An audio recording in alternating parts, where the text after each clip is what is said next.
penyebab jatuhnya pesawat Sriwijaya Air SJ182 masih terus dilakukan oleh Komite Nasional Keselamatan Transportasi atau KNKT. Pemirsa, Komite Nasional Keselamatan Transportasi berhasil mengunduh data kotak hitam flight data recorder pesawat Sriwijaya Air SJ182 yang jatuh di perairan Kepulauan Seribu. Dari daftar FDR yang telah ditemukan diketahui sistem auto throttle tak bekerja dengan baik saat pesawat itu take off. Hingga kini KNKT masih menyelidiki apakah hal itu berkontribusi pada kecelakaan pesawat. Data FDR berisi 370 parameter dan penerbangan selama 27 penerbangan, termasuk penerbangan yang mengalami kecelakaan. Penyelidikan KNKT terus berlanjut. Sistem auto throttle pesawat Sriwijaya Air diduga rusak.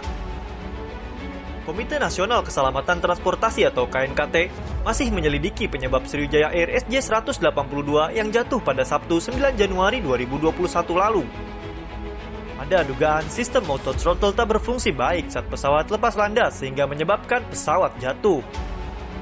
Sistem auto throttle memungkinkan pilot bisa mengontrol tenaga mesin pesawat secara otomatis. Dilansir Reuters, penyelidik KNKT Nur Cahyo Utomo mengatakan ada masalah pada sistem auto throttle Sriwijaya Air SJ182 beberapa hari sebelum penerbangan menuju Pontianak. Ada laporan kerusakan pada auto throttle beberapa hari sebelumnya pada teknisi di log perawatan. Tapi kami tidak tahu apa masalahnya, ungkap Nur Cahyo kepada Reuters pada Jumat 22 Januari 2021. Jika kami menemukan CVR atau cockpit voice recorder, kami bisa mendengar diskusi antar pilot, apa yang mereka bicarakan, dan kami akan tahu apa masalahnya. Nur Cahyo menambahkan, masih belum jelas apakah sistem auto throttle menjadi penyebab Sriwijaya Air SJ182 mengalami kecelakaan. Ia menyebutkan, pesawat diperbolehkan terbang meski sistem auto throttle tak berfungsi. Pasalnya, pilot bisa mengendalikan secara manual. Sementara itu, pihak Sriwijaya belum bisa mengomentari soal teknis yang menyangkut penyidikan sebelum ada pernyataan resmi dari KNKT. Dilansir Wall Street Journal yang dikutip Reuters, berdasarkan sumber dekat, data flight data recorder atau FDR menunjukkan sistem auto throttle tidak beroperasi secara baik di salah satu mesin pesawat saat lepas landas dari Bandara Soekarno-Hatta pada Sabtu 9 Januari 2021. Alih-alih mematikan sistem, rekaman FDR mengindikasikan pilot mencoba membuat throttle yang macet berfungsi, terang Wall Street Journal. Pada Selasa 19 Januari 2021, KNKT merilis laporan awal terkait kecelakaan Sriwijaya Air SJ182.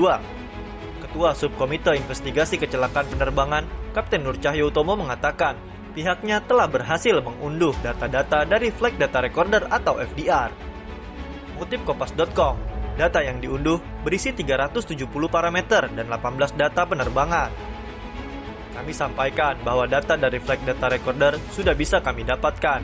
Sudah berhasil diunduh dengan total 370 parameter, 27 jam dan atau 18 penerbangan, termasuk penerbangan yang mengalami kecelakaan, ungkap Nur Cahyo. Lebih lanjut, Nur Cahyo mengatakan pihaknya masih mendalami data yang telah diunduh tersebut. Ia menyebutkan pihaknya masih belum bisa menginformasikan hasil temuan lebih lanjut pada masyarakat.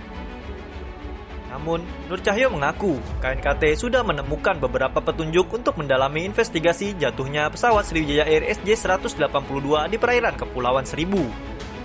Investigasi tersebut, ujar Nur Cahyo, dilakukan bersama tim dari Amerika Serikat berjumlah 11 orang. Selain itu, KNKT juga dibantu tim investigasi dari Singapura, The Transport Safety Investigation Bureau atau TSIB. Terkait hasil investigasi awal, Nur Cahyo mengatakan pihaknya akan mengumumkan 30 hari setelah kecelakaan terjadi. Kami berharap bahwa dalam 30 hari setelah kecelakaan, kami akan mempublikasikan laporan awal atau preliminary report. Dan apabila nanti preliminary ini akan dipublikasikan, kami akan menyampaikan kepada masyarakat luas, ungkap Nur Cahyo. Dikutip dari laman penerbangan ilmuterbang.com, sistem auto throttle adalah sistem untuk mengatur tenaga pesawat secara otomatis. Dengan adanya sistem ini, pesawat hanya perlu memberitahu kecepatan yang diinginkan ke komputer. Selanjutnya, komputer akan mengatur tenaga mesin untuk menerbangkan pesawat dengan kecepatan yang diinginkan.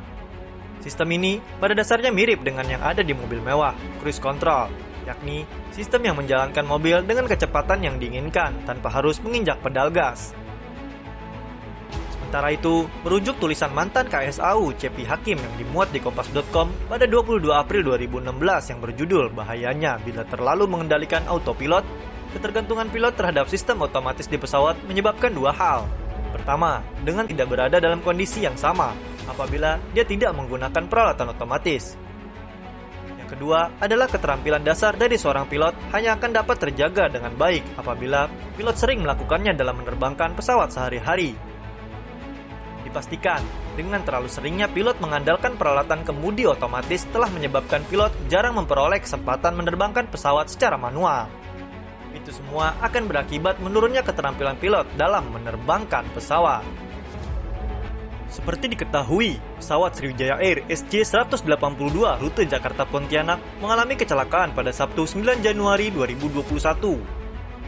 Juga lantaran hendak berpindah jalur dan sang pilot bernama Kapten Afwan mengalami disorientasi saat terbang. Dari data yang sudah didapat, apabila digambarkan dalam bentuk video 3 dimensi yang menggunakan data ketinggian pesawat, maka akan tampak arah jalur pesawat yang tak beraturan saat oleng dan jatuh. Pengamat penerbangan Gary Suyatman memperkirakan sang pilot mengalami disorientasi. Meski demikian, ia menjelaskan hal ini bersifat dugaan dan perlu dicocokkan dengan data penerbangan dari pesawat. Terlebih, kecelakaan pesawat tidak hanya terjadi karena satu faktor penyebab. Ada kemungkinan disorientasi atau human factor, tapi saya juga tidak bisa memastikan kapan disorientasi dimulai, ungkap Gary. Mengutip laman Federation Aviation Administration, disorientasi ruang terjadi karena ketidakmampuan tubuh untuk mengidentifikasi kondisi sekitar saat terbang. Gangguan sistem keseimbangan tubuh bisa terjadi karena adanya gangguan sensor dan ilusi. 3 rangsangan sensorik yang berperan membantu keseimbangan tubuh diantaranya adalah penglihatan, saraf vestibular di telinga bagian dalam, dan proprioception atau persepsi rangsangan untuk mengetahui posisi tubuh. Orientasi ruang saat terbang sulit dicapai, tergantung dari arah, kekuatan, dan frekuensi stimulus ketiga sensor. Jika ketiganya tidak bekerja dengan baik, maka akan terjadi konflik sensorik yang menyebabkan otak tidak bisa mengidentifikasi arah